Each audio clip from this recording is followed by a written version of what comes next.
Last ভিডিওতে যে শিটটা বানিয়েছিলাম সেটা নিশ্চয়ই সবার কাছে আছে। তাহলে চলুন আজকে মান্ডালা আর্টের প্যাটার্নগুলো জেনে নেওয়া যাক। নমস্কার সবাইকে, আমি এশা। আশা করছি আপনারা সবাই খুব ভালো আছেন, আমিও খুব ভালো আছি। মান্ডালা আর্ট সিরিজে আজকের এই ভিডিওতে আমরা মান্ডালা আর্টের কিছু ইজি আর বিগিনার্স ফ্রেন্ডলি প্যাটার্নগুলো জেনে নেব। তো কথা না বাড়িয়ে চলুন ভিডিওটা শুরু করি। আজকের এই প্যাটার্নগুলো একদমই ইজি আর বিগিনার্স ফ্রেন্ডলি হতে চলেছে। তো চলুন আজকে এই প্যাটার্নগুলো ড্র করতে করতে মান্ডালা আর্টের আমরা শুরু করার সময় যে সমস্ত ভুলগুলো করি সেগুলো নিয়ে একটু আলোচনা করে নিই। আমরা ফার্স্টেই যে ভুলটা করি যে প্রথমেই আমরা খুব ডিটেলের যেই প্যাটার্নগুলো হয় সেগুলো ড্র করার চেষ্টা করি। এতে করে কি হয় না, যে আমরা ফার্স্টের দিকে অতটা আমাদের ধৈর্য থাকে না, তো অতক্ষণ ধরে আঁকতেও আমরা পারি না, যার জন্য আমরা ডিমোটিভেটেড হয়ে যাই। নেক্সট যেই ভুলটা আমরা করি যে ফার্স্টে ছোট মান্ডালা আর্টগুলো না এঁকে প্রচুর বড় বড় মান্ডালা আর্টগুলো আঁকা শুরু করে নিই। এতে করে কি হয় যে আমাদের হাতটা তো এখনও অবধি সেট হয়নি, যার জন্য আঁকাগুলো কিন্তু খুব একটা ভালোও হয় না আর অনেকক্ষণ ধরে আঁকতে হয়। সেজন্য আমার মনে হয় যে আমরা যারা বিগিনার্স তাদের সব সময় উচিত যে ছোট ছোট মান্ডালা আর্টগুলো আগে এঁকে ভালো করে প্র্যাকটিস করা, তারপরে গিয়ে বড় মান্ডালা আর্টগুলো করা। আরেকটা ভুল আমরা প্রায়শই করি যে প্যাটার্নগুলোকে ভালো মতো প্র্যাকটিস করি না, আর যেটা আগেই বললাম যে বড় বড় প্যাটার্নগুলো আঁকতে শুরু করে দিই।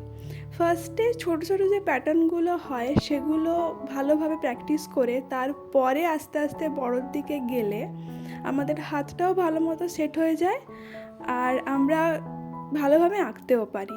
আর ছোট মান্ডালা আর্ট ফার্স্টে শুরু করার একটা বেনিফিট হচ্ছে যে আমরা যে এই যে ডিমোটিভেটেড হয়ে যাই না, যে হয়তো আমার দ্বারা মান্ডালা আর্ট হবে না, মান্ডালা আর্ট খুব টাফ, সেগুলো হয় না। কারণ আমরা ছোট ছোট মান্ডালা আর্টগুলো ফার্স্টে প্র্যাকটিস করছি, তারপরে গিয়ে বড় মান্ডালা আর্টগুলো শুরু করছি। আমি যখন মান্ডালা আর্ট শুরু করেছিলাম আমিও এই ভুলটাই করেছিলাম যে ফার্স্টেই বিশাল বড় বড় মান্ডালা আর্ট আঁকতে শুরু করে দিয়েছিলাম। তো মাঝখানে আমিও একটু ডিমোটিভেটেড হয়ে গেছিলাম, কিন্তু আস্তে আস্তে প্র্যাকটিস করতে করতে ব্যাপারটা বুঝতে পারলাম, তো সেটাই আপনাদের সাথে শেয়ার করছি। আরেকটা যে ভুলটা করি সেটা হচ্ছে কম্পেয়ার করা। আমরা লোকে দেখি যে ও এত ভালো আঁকতে পারছে, আমি কেন পাচ্ছি না। এই কম্পেয়ারগুলো করা কখনোই উচিত নয়। দেখুন, আপনারা বিগিনার্স, আপনারা ফার্স্ট শিখছেন, আপনারা আপনাদের মতো করে আঁকুন, আপনারা আপনাদের পছন্দ মতো জিনিস আঁকুন। লোক কী করছে না করছে সেটার দিকে দেখাটা একদমই ঠিক নয়। আর একটা জিনিস মনে রাখবেন যে যারা আজকে এত ভালো মান্ডালা আর্ট আঁকছেন তারাও একটা সময় কিন্তু আপনাদেরই মতো বিগিনার্স ছিলেন। তারাও দিনের পর দিন প্র্যাকটিস করে তারপরে গিয়ে ভালো মান্ডালা আর্ট আঁকতে পারছেন, আর আপনারাও প্র্যাকটিস করলে নিশ্চয়ই মান্ডালা আর্ট ভালোভাবে আঁকতে পারবেন। আর একটা বিষয় যে মান্ডালা আর্টের তো অনেকগুলো প্যাটার্ন আছে, একটা ভিডিওতে সব প্যাটার্নগুলো দেখানো সম্ভব নয়। সেজন্য মান্ডালা আর্টের প্যাটার্নেরই উপরে আমি অনেকগুলো ভিডিও পার্ট বানাবো। তো এটা হচ্ছে এটার ফার্স্ট পার্ট। তো এটাতে আমি মোটামুটি 30টা মতো প্যাটার্ন ড্র করেছি।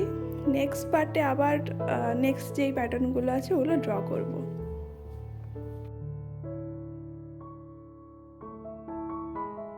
আজকের এই ভিডিওতে যেই প্যাটার্নগুলো আমি ড্র করলাম সেগুলো আপনারা বাড়িতে নিশ্চয়ই প্র্যাকটিস করবেন।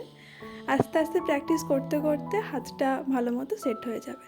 তো প্র্যাকটিস করাটা ভীষণই ইম্পর্টেন্ট, তো প্র্যাকটিস অবশ্যই করবেন মান্ডালা আর্টের এই প্যাটার্নগুলো।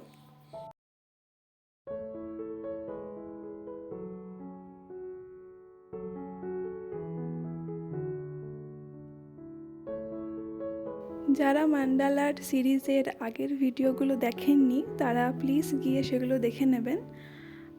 তো এটার আগে মোট 3টে মতো ভিডিও দেওয়া আছে, সেগুলোর লিঙ্ক আমি ডেসক্রিপশন বক্সে দিয়ে দেবো।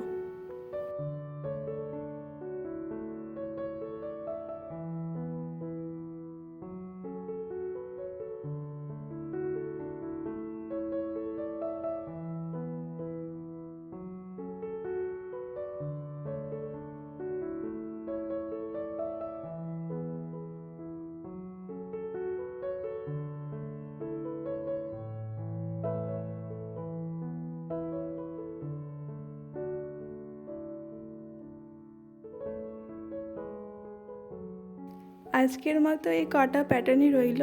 নেক্সট ভিডিওতে আমরা আরও প্যাটার্নগুলো জানবো। তাহলে দেখা হচ্ছে পরের ভিডিওতে। সবাই খুব ভালো থাকবেন।